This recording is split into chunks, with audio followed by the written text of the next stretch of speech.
بسم اللہ الرحمن الرحیم، السلام علیکم۔ کیپٹل ٹاک میں خوش آمدید۔ پاکستان کی معیشت کو سیاسی محاذرائی تباہ کر رہی ہے اور پاکستان کے غریبوں کو سیلاب کی طرف سے تباہی کا سامنا ہے، اور انفارچونیٹلی بدقسمتی سے کافی عرصے سے سیلاب کی تباہ کاریاں جاری ہیں، لیکن ہم بھی پچھلے 3-4 مہینے سے فوکس جو ہے وہ پاکستان کی سیاست پر رکھے ہوئے ہیں، جس کی وجہ سے اب یہ شکوہ کیا جا رہا ہے کہ پاکستان کا میڈیا جو ہے وہ سیلاب سے جو تباہ ہونے والے غریب ہیں ان کی طرف توجہ نہیں دے رہا، ساری توجہ اس سیاست کی وجہ کی طرف ہے جو پاکستان کی معیشت کو تباہ کری ہے۔ یہ بھی ایک سوال ہے کہ کیا واقعی سیاستدانوں کو مورد الزام ہم ٹھہرا سکتے ہیں یا نہیں، لیکن آج ہم بات کریں گے تھوڑی سی پروگرام کے آغاز میں کہ یہ جو بارشیں ہیں اور جو سیلاب ہے اس سے کیا تباہی آئی ہے جس کو کہ ہمیں توجہ دینے کی ضرورت ہے۔ تقریباً 300 سے زیادہ افراد جو ہیں وہ اب تک ان بارشوں میں اپنی جان سے جا چکے ہیں، ہزاروں افراد جو ہیں وہ اس سے متاثر ہوئے ہیں، اور یہ صرف 14 جون سے لے کے اور آج 27-28 جولائی تک جو ہلاکتیں ہوئی ہیں یہ وہ ہیں، اور جاں بحق ہونے والوں میں زیادہ تعداد بچوں کی ہے جو 121 ہیں، 136 خواتین ہیں اور 56 مرد ہیں، اور سینکڑوں کی تعداد میں لوگ جو ہیں وہ زخمی بھی ہوئے ہیں۔ سب سے زیادہ نقصان بلوچستان میں ہوا ہے جہاں پہ 102 افراد کی جانیں گئی ہیں، سندھ میں 71، پنجاب میں 68 اور خیبر پختونخوا میں 63 لوگ جو ہیں ان کی جانیں جا چکی ہیں۔ گلگت بلتستان میں 8، آزاد کشمیر میں 5 لوگ جو ہیں وہ ابھی تک ہلاک ہو چکے ہیں، اور تقریباً 3248 گھر تباہ ہوئے ہیں اور 5131 گھروں کو نقصان پہنچا ہے، اور سب سے زیادہ جو تباہی ہوئی ہے بلوچستان میں ہوئی ہے جہاں پہ 2536 گھر جو ہیں وہ تباہ ہوئے ہیں۔ تو یہ میں نے تھوڑا سا اس لیے آپ کو بتایا کہ اس وقت بہت زیادہ پاکستان کے تقریباً ہر علاقے میں سیلاب کی وجہ سے تباہی آئی ہوئی ہے۔ حکومتی ادارے، افواج پاکستان سب کی طرف سے جو امدادی کارروائیاں وہ کی تو جا رہی ہیں، لیکن ظاہری بات ہے تباہی کا جو میگنیچیوڈ ہے وہ بہت بڑا ہے، اس لیے لوگ جو ہیں وہ ابھی تک مطمئن نہیں ہیں، کیونکہ ابھی ہمیں سب کو مل جل کے بہت کچھ کرنے کی ضرورت ہے۔ تو یہ تھوڑا سا جو انٹروڈکشن ہے یہ صرف سیلاب کے بارے میں ہے، اور اب جو سیلاب پاکستان کی سیاست میں آیا ہوا ہے، جو طوفان پاکستان کی سیاست میں ہے، اس کی تباہ کاریوں پہ بات کرتے ہیں، اور ہمارے ساتھ موجود ہیں اقبال صاحب، وفاقی وزیر برائے منصوبہ بندی، شعیب شاہین صاحب صدر ہیں اسلام آباد ہائی کورٹ بار ایسوسی ایشن کے، آج ہمارے ساتھ موجود ہیں بیرسٹر گور خان صاحب پاکستان تحریک انصاف کی نمائندگی کر رہے ہیں، اور جناب فیصل صدیقی صاحب یہ بھی ماہر قانون ہیں، اور آج ان کا ایک بہت اہم آرٹیکل جو ہے وہ ایک انگریزی اخبار میں شائع ہوا ہے، اس آرٹیکل کے حوالے سے بھی ان سے بات کریں گے۔ تو سب سے پہلے میں احسن اقبال صاحب آپ سے یہ جاننا چاہوں گا کہ آج تو جوڈیشل کمیشن کا اجلاس بھی تھا، اس میں جو چیف جسٹس صاحب تھے ان کی طرف سے جن ججوں کو کے نام پیش کیے گئے وہ مسترد ہو گئے، اور پھر رانا ثناء اللہ صاحب اور وزیر اعظم شہباز شریف صاحب کی طرف سے بھی مطالبہ سامنے آیا کہ فورن فنڈنگ کیس بہترین مثال ہے کہ کیسے لاڈلے کو تحفظ دیا جا رہا ہے۔ وزیر اعظم نواز شریف کو بیٹے سے تنخواہ نہ لینے کے الزام میں نااہل کر دیا گیا، جبکہ لاڈلے کو کھلی چھوٹ دی گئی اور 8 سال سے فیصلہ سامنے نہیں آ رہا۔ تو یہ پہلے تو جو سپریم کورٹ کا فیصلہ تھا پرسوں والا، 2 دن پہلے والا، اس پہ تنقید تھی، اب فورن فنڈنگ کیس آ گیا۔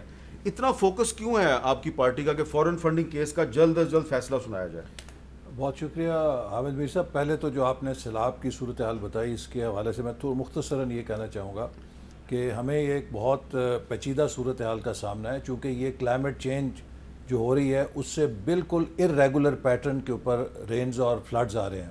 اب آپ دیکھیے کہ اس وقت منگلا ڈیم جو ہے وہ بھر نہیں رہا، اور جو منگلا ڈیم کا کیچمنٹ ایریا ہے وہاں پہ بارش نہیں ہو رہی، جہاں کہ اس موسم کے اندر ہوتی ہے اور وہاں سے فلڈنگ بھی ہوتی ہے، لیکن بلوچستان کے وہ علاقے جہاں پہ اتنی غیر معمولی بارش نہیں ہوتی وہاں پہ بہت ہیوی فلڈنگ ہو گئی ہے۔ تو یہ ایک جو کلائمیٹ چینج کا فنومنا ہے اس کا اب ہمیں سامنا ہے۔ آج صبح وزیر اعظم نے تقریباً 3 گھنٹے اجلاس کی صدارت کی، جس میں صوبائی وزراء اعلیٰ بھی تھے، اس کے ساتھ این ڈی ایم میں، صوبائی محکمے اور وفاقی محکمے سارے تھے، اور ان کو سب کو ہدایت کی گئی ہے کہ ریلیف کا، ریہیبلیٹیشن کا اور ریسکیو کا جو پروگرام ہے اس کو تیز تر کیا جائے، اور جو انسانی جانوں کا نقصان ہوا ہے ہم ان کو تو نہیں واپس لا سکتے، لیکن ان کی کمپنسیشن کو بھی کہا گیا ہے کہ بڑھایا جائے، جو لوگوں کا مالی نقصان ہو رہا ہے اس کو بھی کمپنسیٹ کرنے کے لیے حکومت اقدامات اٹھا رہی ہے۔ اب یہ جو آپ کا سوال ہے کہ سیاسی میدان کے اندر جو طوفان ہے، دیکھیے جب ہم حکومت میں آئے اس وقت سے ہمارا یہی موقف تھا کہ پاکستان کو استحکام کی ضرورت ہے. جس حالت میں ہمیں پاکستان ملا, اب کوئی کہے کہ جی ہم نے بڑا آسمانوں پہ چھوڑا پاکستان. دیکھیے 2018 میں منسٹر آف پلاننگ کے عہدے سے ہٹا تھا جب ہماری حکومت ختم ہوئی, تو پاکستان کا ترقیاتی بجٹ 1000 ارب تھا. آج 10 اپریل کے بعد جب میں 2022 میں 4 سال کے بعد تقریباً اس وزارت میں اسی میں آیا ہوں, تو 550 ارب روپیہ سکڑ کے رہ گیا تھا ترقیاتی بجٹ. اس سے آپ اندازہ کیجئے کہ اگر 4 سالوں میں ملک کا ترقیاتی بجٹ 1000 ارب سے سکڑ کے 550 ارب رہ جائے, اور اس کی حالت یہ ہو کہ آخری کوارٹر میں یا آخری سہ-ماہی میں وزارت خزانہ کہے کہ ہم زیرو ریلیز کریں گے, ہمارے پاس پیسہ نہیں ہے, تو خزانہ خالی تھا. لہٰذا ہم اس بلیم گیم میں نہیں جاتے کہ خزانہ کیسے اجڑا, کیوں ہوا. ہم نے تو آتے ساتھ یہ کہا کہ دیکھیے یہ ملک ہمارا ہے, ہم اتنے بچے نہیں ہیں, ہمارے بال اتنے سفید جو سیاست میں ہوئے ہیں, اتنی سمجھ ہمیں بھی ہے کہ جو سخت فیصلے کرنے ملک کو سری لنکا والے حالات سے بچانے کے لیے ضرورت تھی, اس کی ہمیں سیاسی قیمت دینی پڑے گی, اس کا بوجھ عوام پر بھی پڑے گا, لیکن ہمیں ملک کو بچانا ہے. ہم نے جب وہ فیصلے کیے, اور یہ اس لیے کیے کہ ایک کولیشن تھی جس میں 10 جماعتیں تھیں, اور انہوں نے براڈ بیسڈ کنسنسس کے ساتھ ملک کے مفاد میں فیصلے کیے.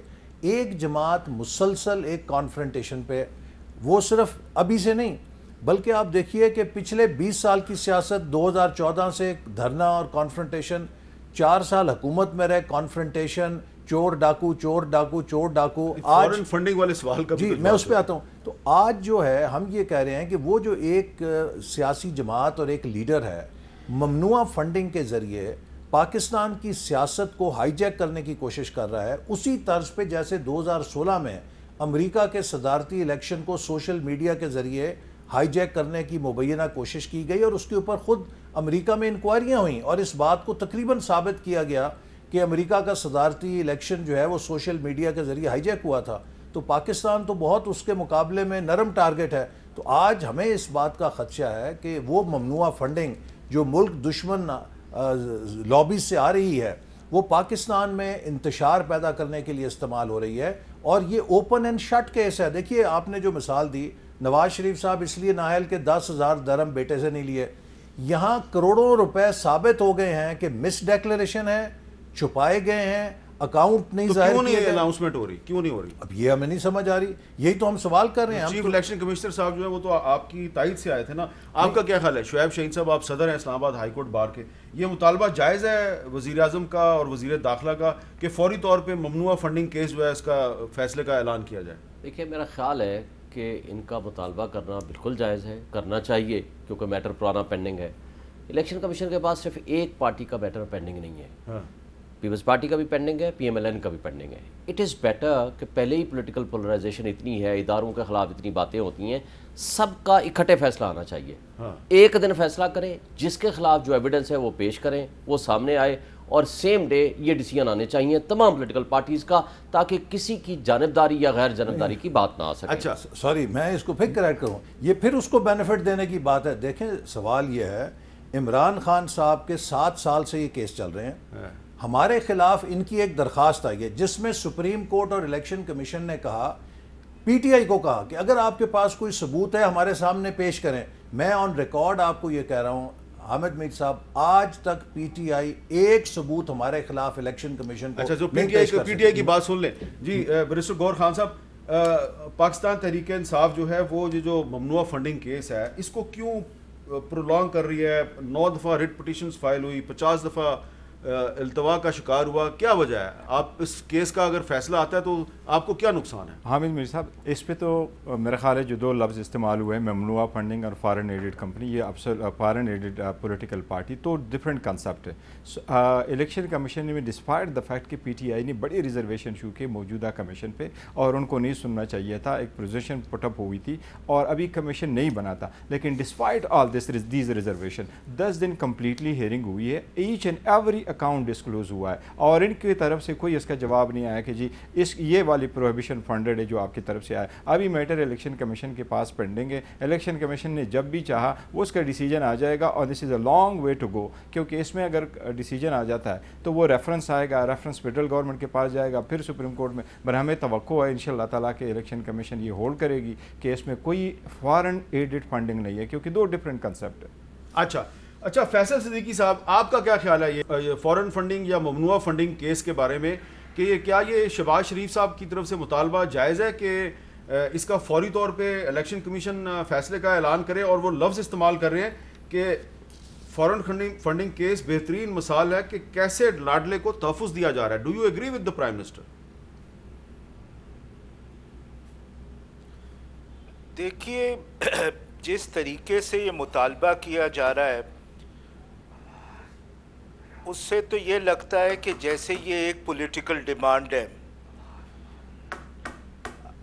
اگر پرائم منسٹر صاحب یہ کہتے اس مطالبے کے ساتھ کہ اس ملک میں جو 21 لاکھ کیس پینڈنگ ہیں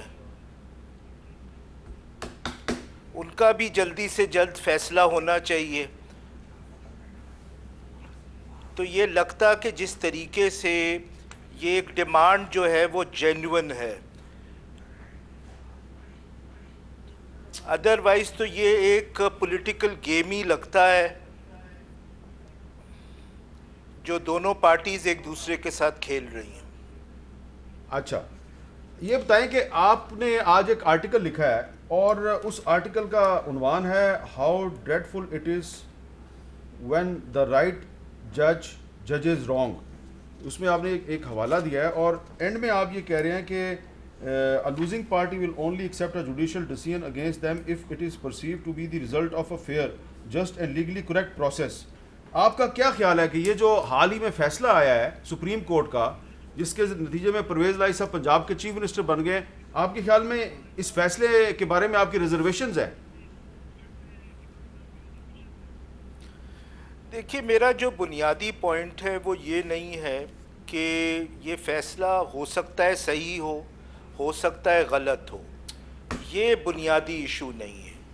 بنیادی ایشو یہ ہے کہ کیا یہ فیصلہ ایک فیئر پروسیس کے تھرو کیا گیا ہے، کیا اس میں ساری پارٹیز کو اپارچونیٹی ملی ہے، کیا جو پروسیجر اڈاپٹ کیا گیا ہے وہ لیجٹمیٹ ہے یا نہیں.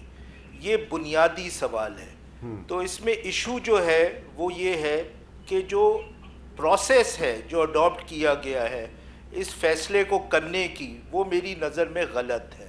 اچھا، آپ کا اس پہ غور صاحب یہ ایسا کیس تھا جو میرا یہ خیال ہے جہاں تک فیصلے کا تعلق ہے، بالکل ان اکارڈنس ود لا فیصلہ کیا. فیڈرل گورنمنٹ کو موقع دیا گیا، جو حمزہ شہباز کے وکیل تھے ان کو موقع دیا گیا. انہوں نے میرٹ پہ کوئی ایک لفظ بھی نہیں کہا. ان کی طرف سے ایک درخواست آئی، درخواست میں یہ لکھا گیا تھا کہ فل بینچ کورٹ جو ہے وہ کنسٹیٹیوٹ کرے.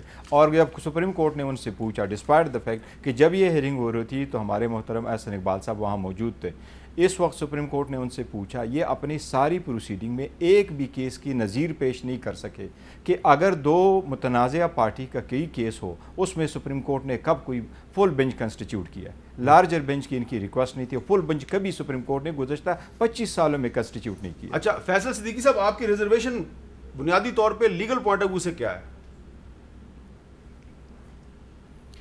دیکھیے، میں ان کی بات سے اگری نہیں کرتا. اگر آپ ڈیسولوشن کے کیسز دیکھیں گے فرام 1989 آنورڈز، اس میں ہمیشہ یا تو لارجر بینچ کانسٹیٹیوٹ ہوا ہے یا فل کورٹ کانسٹیٹیوٹ ہوا ہے.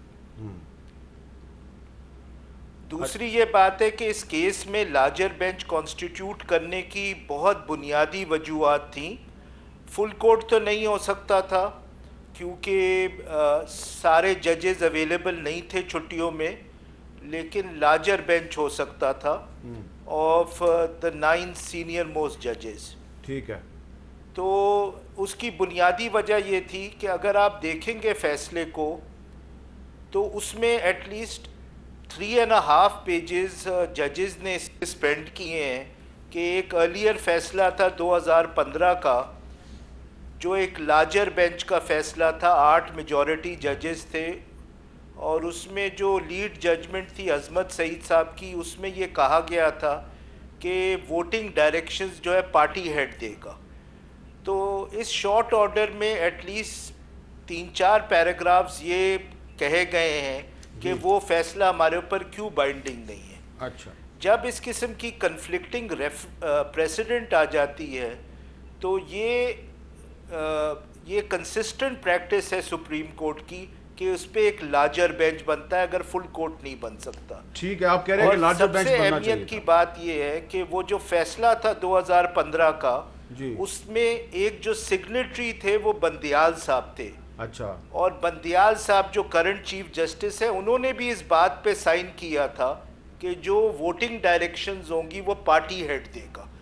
تو اگر بندیال صاحب کو ایک ڈیفرنٹ ویو لینا تھا اس بار, تو یہ بہت ضروری تھا کہ ایک لارجر بینچ بنتا اور اس لارجر بینچ کا پارٹ بن کے وہ ایک مختلف ڈیسیجن لے سکتے تھے. اچھا, لیکن بندیال صاحب نے ایک ڈیفرنٹ ویو لیا, لیکن اس کی انہوں نے ایک توجیہ پیش کر دی ہے اپنے شارٹ آرڈر میں. وہ کہہ رہے ہیں کہ if a judge has unconsciously followed an incorrect view of the law, he has by conscious application of mind the freedom to adopt the correct view of the law subsequently.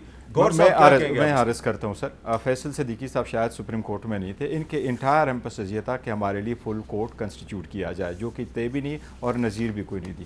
جہاں تک larger bench کا تعلق ہے, supreme court نے ان کو کہا اور ان کے ساتھ ان کے وکیلوں کے معاونت کے ساتھ سارے کیسز پڑھے گئے. یہ والا جو 2015 کا کیس ہے جو 18th اور 21st امینڈمنٹ کے تھے, ان کا ایک ایک پیرا پڑھا گیا. اس میں ایک نوٹ تھا جو شیخ عظمت سعید صاحب نے لکھا تھا, اور اس نے صرف اور صرف اتنا تذکرہ کیا تھا کہ آرٹیکل 63A جو 97 میں انٹروڈیوس ہوا تھا, جس میں پارلیمنٹری پارٹی اور پولیٹیکل پارٹی لکھا گیا تھا, 2002 میں چینج ہوگا. اس نے کہا 2010 میں جب آپ نے پولیٹیکل پارٹی کا ہیڈ ڈالا تو یہ انکانسٹیٹیوشنل نہیں تھا. سپریم کورٹ نے کہا یہ تو ان کے پاسنگ ریمارکس ہے, اس لیے اس کی ضرورت نہیں ہے. اور انہوں نے کوئی ایسی مثال نہیں دی کہ سر اس کیس میں اور ان جو لیگل وجوہات ہیں ان کے بنا پہ لارجر بینچ کا. چلیں ہم آگے بڑھتے ہیں. ایسا اقبال صاحب مجھے یہ بتائیں کہ ایک واضح طور پہ نظر آ رہا ہے کہ جو گورنمنٹ ہے آپ کی, وہ جوڈیشری سے خاص طور پہ چیف جسٹس صاحب سے خوش نہیں ہے. تو اگر چیف جسٹس کا اور حکومت کا آپس میں ٹکراؤ ہوگا تو اس کا کیا نتیجہ نکلتا ہے؟ دیکھیے, ہماری کسی سے نہ کوئی خوشی ہے نہ غمی ہے. ہم سمجھتے ہیں کہ پاکستان میں آئین کو فالو ہونا چاہیے, اور جو ہمارے قومی ادارے ہیں بالخصوص عدلیہ, وہ بیک بون ہے رول آف لا کی اور آئینی حکمرانی کی.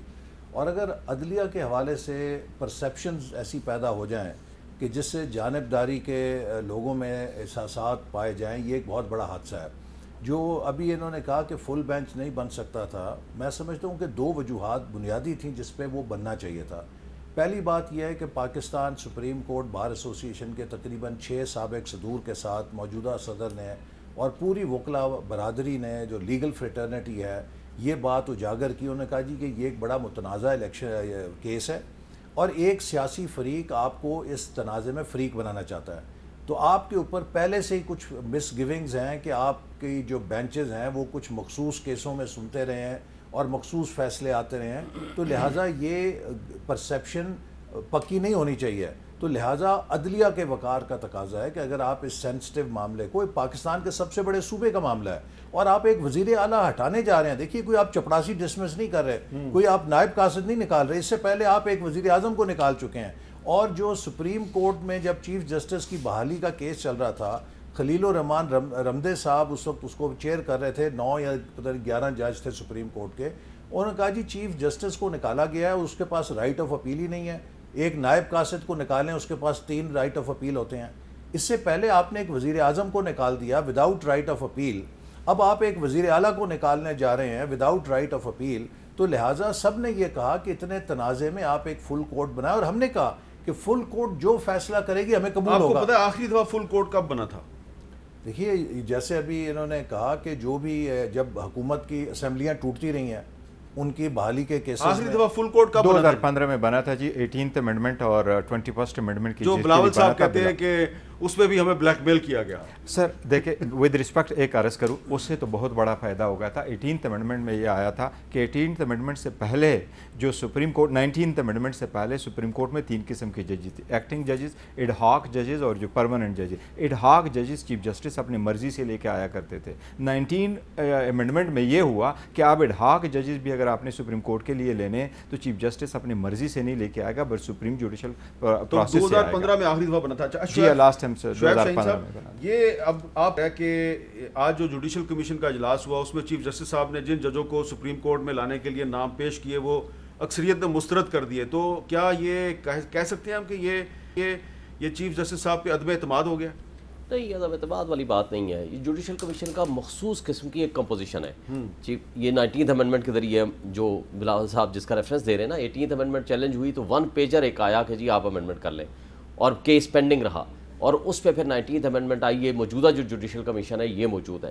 اس میں جو سپریم کورٹ کے لیے کمیشن کے ممبران ہیں، chief justice of Pakistan chair کرے گا، چیئرمین ہوگا of the judicial commission, 4 senior most ججز ہوں گے، اور ایک nominee of the chief justice ہوگا جو کہ اس سرور جلال عثمانی صاحب ہیں، اور اس کے بعد لا منسٹر، اٹارنی جنرل، اور 1 member nominated by the Pakistan bar council. اب یہ ہے کمپوزیشن. ماضی میں پچھلے 1 سال میں یا 1.5 سال میں جو کچھ بھی اپوائنٹمنٹ آف دی ججز ہوئی ہے سپریم کورٹ میں اسپیشلی، وہاں بھی 5/4 کی ریشو سے ہوئی. جسٹس عائشہ ملک کا جو پچھلے سال سارا جھگڑا رہا، 4/4 ووٹ ہو گئے.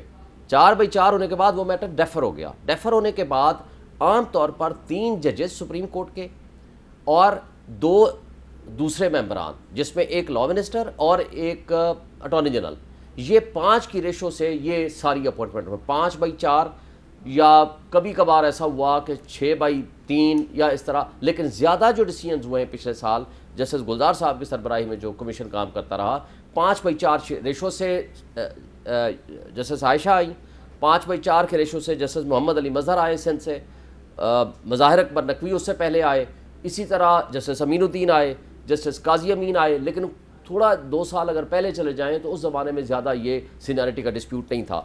آج کل جو آیا ہے یہ اس وقت سچویشن یہ ہے کہ جو کمیشن میں زیادہ لوگ ووٹ دے دیں گے، لیکن یہ چیف جسٹس کے اوپر عدم اعتماد نہیں ہے. چیف جسٹس صاحب، ایک بات آپ کو بتا دوں، یہ بیسٹ ججز سلیکٹ کیے گئے تھے ارسپیکٹو کہ پرنسپل سٹینڈ کیا ہے باروں کا یا ہمارا کیا ہے، لیکن یہ اس وقت جن کو نامنیٹ کیا گیا تھا وہ بیسٹ ججز تھے. لیکن باروں کا مطالبہ ہمیشہ یہ رہا ہے کہ پہلے آپ رولز بنا لیں کہ آپ کنسیڈر کریں سینیرٹی وائز، اور جس کو سمجھتے ہیں کہ ہمیں اس کو نہیں لانا آپ نہ لائیں. اچھا، اس طرف بھی آتے ہیں. فیصل صدیقی صاحب، آپ کا کیا خیال ہے کہ جن ججز کو چیف جسٹس صاحب سپریم کورٹ میں لانا چاہتے تھے، کیا واقعی وہ بیسٹ ججز تھے؟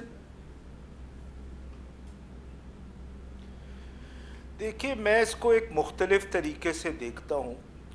میرے خیال میں اصل پرابلم جو ہے وہ کیا یہ اپوائنٹمنٹ آف ججز ہو یا یہ ابھی جو کیس ختم ہوا ہے پنجاب اسمبلی کا وہ ہو. اگر لوگوں کو یہ لگے گا کہ پروسیس فیئر نہیں ہے، ٹرانسپیرنٹ نہیں ہے، نان آربیٹری نہیں ہے، تو اس کے اوپر ہمیشہ آبجیکشنز اٹھیں گے.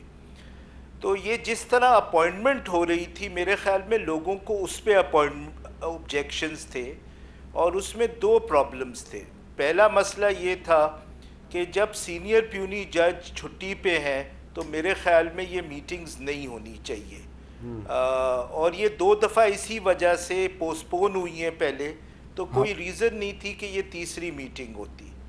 جو دوسرا مسئلہ ہے وہ یہ ہے کہ جو بار کاؤنسلز نے صحیح آبجیکشن اٹھایا ہے کہ کوئی کرائیٹیرین لیٹ ڈاؤن ہونا چاہیے. اگر آپ کو سینیورٹی کے علاوہ بھی کچھ کنسیڈر کرنا ہے، آف کورس میرٹ کرنا ہے، ایک اور بہت امپورٹنٹ کرائیٹیرین ہے ریپریزنٹیشن کے 4 پروونسز ریپریزنٹیڈ ہوں، تو یہ کرائیٹیرین لیٹ ڈاؤن ہونا چاہیے تاکہ کوئی آربیٹرینس. آپ جلدی سے یہی مسئلہ پنجاب اسمبلی، میں یہ صرف یہ عرض کرتا ہوں کہ ججز کی سینیورٹی کا وہ حل طلب ضرور ہے، لیکن چیف جسٹس جس وقت لے لیتا ہے یہ بیسیکلی وکیلوں اور ججز کے درمیان ایک ٹرسٹ ڈیفیسٹ کا ایشو ہے، وہ ریزالو. بات ختم کر لینے دیں. جی فیصل صاحب.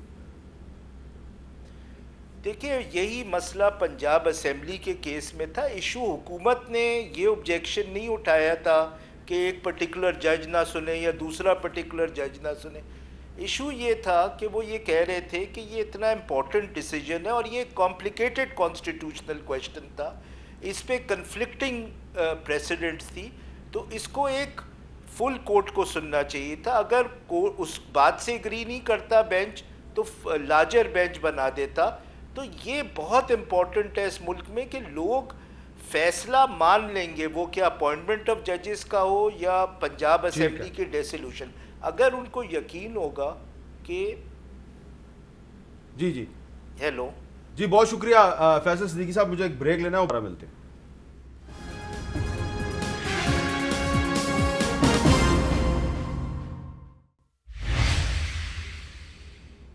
کیپٹل ٹاک میں دوبارہ خوش آمدید. اب لوگ کہتے ہیں کہ پاکستان میں کچھ بھی محفوظ نہیں ہے، نہ معیشت محفوظ ہے اور نہ ہی لوگوں کا جان و مال محفوظ ہے. صرف ایک چیز محفوظ ہے اور وہ ہے فارن فنڈنگ کیس کا فیصلہ، وہ محفوظ ہے ابھی تک. لیکن احسن اقبال صاحب، میں نے جوڈیشل ریفارمز پہ عدالتی اصلاحات پہ بات کرنی ہے، لیکن ایک مجھے بات بتائیں، آج آپ کے خلاف ایک پریس کانفرنس کی ہے شہباز گل صاحب نے، اور انہوں نے ایک دفعہ پھر یہ ریپیٹ کیا کہ آپ نے ایک فیملی جس نے بھیرا میں آپ کے ساتھ تھوڑی سی کچھ بد تہذیبی کی تھی، اس کو پریشرائز کر کے تو آپ نے وہ جو ان سے ویڈیو ریکارڈ کروائی.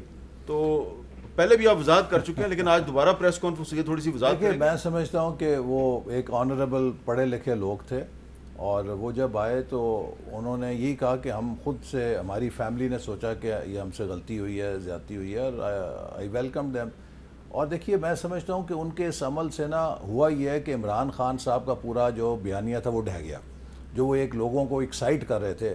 اور جب یہ ان لوگوں نے یہ ایک بڑا مہذب طریقہ اپنایا اور آ کے اپنے اس عمل پہ کہا کہ ہم معذرت خواہ ہیں، تو اس کے بعد عمران خان صاحب نے 2 جلسوں میں میرے خلاف نعرے لگوائے کہ احسن اقبال فلاں ہے، احسن اقبال فلاں ہے. اور میں انشاءاللہ تعالی سپریم کورٹ میں لے کے جاؤں گا عمران خان کو کہ یہ ثابت کرے کہ میں چور اور ڈاکو ہوں. حامد میر صاحب، آپ کے پروگرام میں جب ان کی حکومت تھی، جب شہزاد اکبر کا سورج سوا نیزے پہ تھا، عمران خان کا سورج سوا نیزے پہ تھا، میں نے آپ کے پروگرام میں، آپ لکھوا لیں کلپ، کئی دفعہ بیٹھ کے کہا ہے کہ میں نے 3200 ارب روپے کی 2013 سے 18 کے درمیان ڈیولپمنٹ ریلیز کی ہے. آپ سپریم کورٹ میں 32 پیسے سپریم کورٹ میں کیوں جائیں گے؟ میں اس لیے جاؤں گا لوئر کورٹ میں نہیں سپریم کورٹ میں اس لیے جاؤں گا کہ سپریم کورٹ نے ان کو صادق اور امین ڈکلیئر کیا.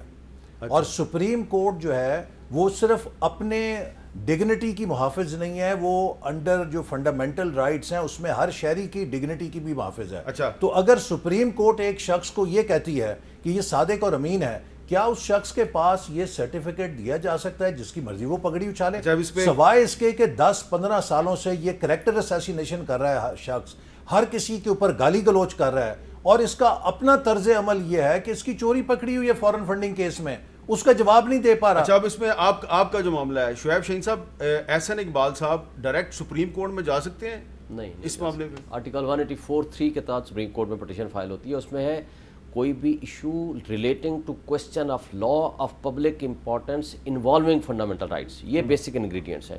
اور انڈیویجول گریونس پہ سپریم کورٹ کی بے شمار ججمنٹس آ چکی ہیں. No one can approach the supreme court. وہ اس کے لیے کہ جب تک کوئی کوسچن آف پبلک امپورٹنس بنے اور انوالونگ فنڈامنٹل رائٹس سے وہ پٹیشن فائل ہو سکتی ہے. یہ انڈیویجول گریونس ہے، یہ ڈیفیمیشن کا کیس کریں یا جس بھی کورٹ میں جائیں، لیکن ڈائریکٹ پٹیشن از ناٹ. یہ مسئلہ میرے ذات کا نہیں ہے، یہ پبلک آرڈر کا ہے کہ پوری کلاس آف لیڈرشپ کو اپنے علاوہ، دیکھیے ایک شخص ہے جس کو یہ خبت ہے کہ اس کے علاوہ پاکستان کا ہر دوسرا بندہ جو اس سے اختلاف نہیں رکھتا وہ غدار ہے، وہ کافر ہے، وہ دوسرے درجے کا مسلمان ہے، اور اس کو جو ووٹ نہیں دیتا اس سے قبر میں بھی سوال ہوگا. میں آپ کو دوبارہ آتا ہوں، ادھر ہم جا رہے ہیں. یہ معاملہ سپریم کورٹ جا سکتا ہے ڈائریکٹلی آرٹیکل 184(3) میں کوئی ڈائریکٹلی پرسنل میٹر کو نہیں لے کے جا سکتا. نہیں، لیکن اگر وہ یہ کہیں کہ آپ نے عمران خان صاحب کو صادق اور امین ڈکلیئر کیا تھا. سر وہ ایک پٹیشن آئی ہوئی تھی، وہ بھی پٹیشن ان کی طرف سے آئی تھی، اس کے خلاف سپریم کورٹ نے اس کے ہیئرنگ کر لی. اس نے اپنے 1996 کے جس وقت ایون بینک کا ریکارڈ بھی نہیں تھا وہ A to Z وہاں جمع کرا لیا، اور فیئر ہیئرنگ کے بعد سپریم کورٹ نے حنیف عباسی والے کیس میں ان لوگوں نے فائل کیا تھا، اور اس کے کیس میں سپریم کورٹ نے تھارولی ڈسکس کر کے ان کو کہا کہ آبویسلی یہ وہ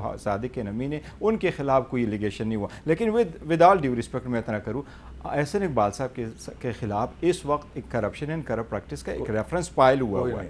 کرپٹ اینڈ کرپٹ پریکٹسز کا ہر فائل ہوا ہے جس میں سزا ہے، اور سزا بھی کوئی کم نہیں ہے، 14 ایئرز ہے. اگر ایک بندے کے لگ رہا ہے کہ یہ کرپٹ آدمی ہے، the question is جو بھی بندہ وہاں ٹرائل فیس کرتا ہے، لیکن ایک ریفرنس تو پڑا ہوا ہے، پہلے اس کا دفاع کر لے، اس کے بعد کون سا ریفرنس ہے؟ دیکھیے جو نارووال سپورٹ سٹی کا ریفرنس ہے، یہ وکیل صاحب پڑھ لیں جا کے، اس میں 1 پیسے کی مالی بدعنوانی کا الزام نہیں ہے. الزام یہ ہے کہ نارووال کے اندر جو شاید ہندوستان یا اسرائیل کا ایک ضلع ہے، وہاں پہ آپ نے قومی لیول کا ایک پروجیکٹ بنا کے اپنے اختیارات کا ناجائز استعمال کیا ہے، جبکہ اس پروجیکٹ کی منظوری میرے وزیر بننے سے پہلے یوسف رضا گیلانی صاحب کے دور میں ہو چکی تھی.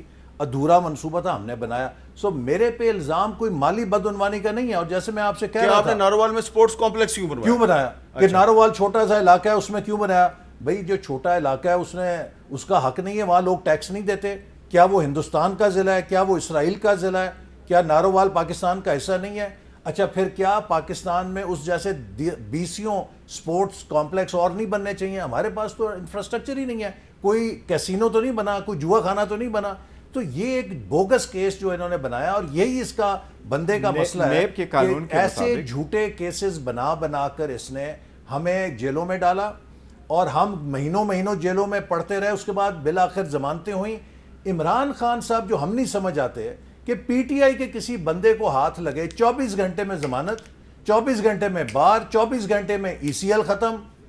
جی اس کا کیا جواب؟ میں ایک عرض کرتا ہوں، اگر ایسا ہی ہے تو ضمانت بالکل مل جاتی ہے، لیکن ابھی تک پھر انہوں نے درخواست کیوں نہیں دی کہ مجھے سیکویٹ کیا جائے؟ اور نیب کے قانون کے مطابق کرپشن اور کرپٹ پریکٹس کا کیس بنتا ہے، چاہے وہ کرپشن آپ خود کر لیں یا آپ کے تھرو سرکار کو لاس ہو جائے. وہ ان کی بڑی پراپر تھارولی انویسٹیگیشن ہوئی اور ریفرنس پینڈنگ ہے. لیکن ایک بات سے میں ایڈ کروں گا، دیکھیں جب تک کہ کنوکشن نہیں ہوتی everyone is deemed to be an innocent, لہٰذا الزام ہے وہ فیس کر رہے ہیں، اچھا ہے برا ہے جو بھی ہوگا. لیکن ایک چیز میں ایڈ کرنا چاہوں گا، آج تک یہ کہا جاتا ہے نہ سیاستدانوں کے خلاف کبھی کرپشن پروو ہوئی، نہ آج تک کسی ملٹری اسٹیبلشمنٹ کے خلاف پروو ہوئی، نہ بیوروکریسی کے خلاف پروو ہوئی. تو پھر یہ ملک کا حال ہوا کیسے ہے؟ یا میں نے آپ نے کرپشن کیا ڈسکوالیفائی نہیں ہو گئے؟ ڈسکوالیفائی ہوئے ہیں نا، ابھی تک میٹر پینڈنگ ہے سوائے ایک کیس کے، وہ بھی ججمنٹ سسپینڈڈ ہے، میٹر پینڈنگ ہے. ابھی بھی ججمنٹ جب سسپینڈڈ ہے بیل پہ ہیں، ٹھیک ہے ہم کہہ سکتے ہیں، لیکن جہانگیر ترین صاحب کو جیل میں نہیں گئے، ان کو صرف میکسیمم نااہلی کوئی سزا سچ سزا نہیں. میں یہ کہتا ہوں کہ یار کوئی نہ کوئی تو ادارہ، کوئی بندہ، کوئی رسپانسبلٹی تو لے کہ کون اس کرپشن میں ملوث ہے، کس نے اس ملک کو اس انجام کو پہنچایا ہے. ہم لوگ غریب آدمی، ہم لوگ پھر ملوث ہیں جن کے پاس کبھی کوئی پبلک آفس نہیں رہا. آپ نے بڑا اچھا سوال کیا ہے. پاکستان کی یہ 75ویں سالگرہ ہے، اور جب 50ویں سالگرہ تھی تب میں باہر سے پڑھ کے آیا تھا اور بڑا پرجوش ویژن 2010 بنایا. وہ گیا ماشاء اللہ لگ گیا ردی کی ٹوکری میں. پھر 2013 میں ویژن 2025، پھر 2018 میں انجینئرڈ الیکشن ہو گیا. پاکستان اس حال میں پہنچا ہے پولیٹیکل انسٹیبلٹی اور lack of continuity of policy سے. دیکھیے بنگلہ دیش اور انڈیا، اس میں ہمیشہ ہم سے کرپشن زیادہ رہی ہے، ٹرانسپیرنسی انٹرنیشنل کہتی رہی ہے، لیکن کنسسٹنسی آف پالیسیز اور پولیٹیکل سٹیبلٹی کی وجہ سے انہوں نے ہمیں پیچھے چھوڑ دیا ہے. اگر آپ کسی ملک کے اندر پوری دنیا کے نمازی حاجی ایماندار لا کے جمع کر دیں، اس ملک میں سیاسی بے یقینی برقرار رکھیں، اس ملک میں پالیسیز کا تسلسل نہیں ہوگا، وہ 1 انچ ملک آگے نہیں چلے گا. پاکستان کے 75 سال کی تباہی کی وجہ وہ کھیل ہیں جو ہم اس ملک کے اندر کھیلتے رہے ہیں. ہم نے آئین کو سپریم نہیں ہونے دیا، اور ہم بار بار اس کھیل کا حصہ بن جاتے ہیں، بار کھیل. اور لیکن یہ بار چیپل بھی اسی کھیل کا حصہ بنا ہے جو سے تسلسل نہیں ہوا، اور آج پولیٹیکل انسٹیبلٹی کی وجہ سے اکنامکلی ہم تباہی کی طرف چلے گئے. تو ہم اسی دائرے کے سفر میں گھومتے رہیں گے. ایک لفظ کا اضافی ضرور کر لوں، دنیا کی کسی بھی ملک نے جس نے ترقی کی ہے کبھی بھی ترقی اور کرپشن ساتھ ساتھ نہیں رہا ہے. ایک بندے کے اکاؤنٹ سے اربوں روپے برآمد ہو رہا ہو، وہ جا کے چپڑاسیوں کے نام اور فالودے والوں کے نام کے اکاؤنٹس کے پیسے نہ آئے، کیا ان سے یہ نہ پوچھا جائے کہ جی آپ کے پاس یہ پیسے کہاں آئے؟ اس وقت جو لا میں انہوں نے امینڈمنٹ لے کے آئے، میں اس کا تذکرہ لا میں امینڈمنٹ لے کے نیب ترامیم پہ بات کرتے ہیں ایک وقفے کے بعد.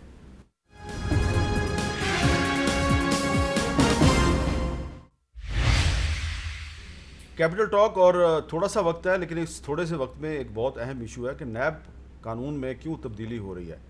نیب جو ہے یہ بہت ہی متنازع ادارہ ہے. اس ادارے کے بارے میں عمران خان صاحب ماضی میں بہت کچھ کہہ چکے ہیں. ایک انہوں نے انٹرویو دیا تھا، اس کا ایک کلپ سنیے. جنرل مشرف نے کرپشن کے اوپر ہاتھ ہولا اس لیے نہیں کیا، انہوں نے اس لیے کیا کہ انہوں نے نیب کو استعمال کیا ایک پارٹی بنانے میں. انہوں نے نیب کو اس لیے نہیں استعمال کیا کرپشن ختم کرنے میں. انہوں نے یہ جو کمپرومائز کی کرپشن کرپٹ لوگوں سے پاور میں آنے کے لیے جو ہر کوئی کرتا ہے. بعد میں سیاست کی نظر ہو گیا نا مشرف صاحب؟ نہیں تو سیاست کی تو شروع میں بھی نظر، جب نیب نے بہت بڑا ہاتھ تھا نیب کا کاف لیگ بنانے میں. نیب کا بہت بڑا ہاتھ تھا کاف لیگ بنانے میں، اور الزام لگایا مشرف صاحب پہ. اب مشرف صاحب کو چاہیے تھا ڈینائی کرتے، لیکن وہ ایک اور انٹرویو میں کیا کہہ رہے ہیں ذرا وہ بھی سن لیں. یہ پیٹریوٹ بنانے کا فیصلہ بھی آپ کا تھا؟ فیصلہ تو یس، فائنل فیصلہ میرا تھا. نمبر گیم میں پورا نہیں ہو رہا تھا نا. P M L Q government میں نہیں بنا سکتی تھی، نمبر پورے نہیں تھے.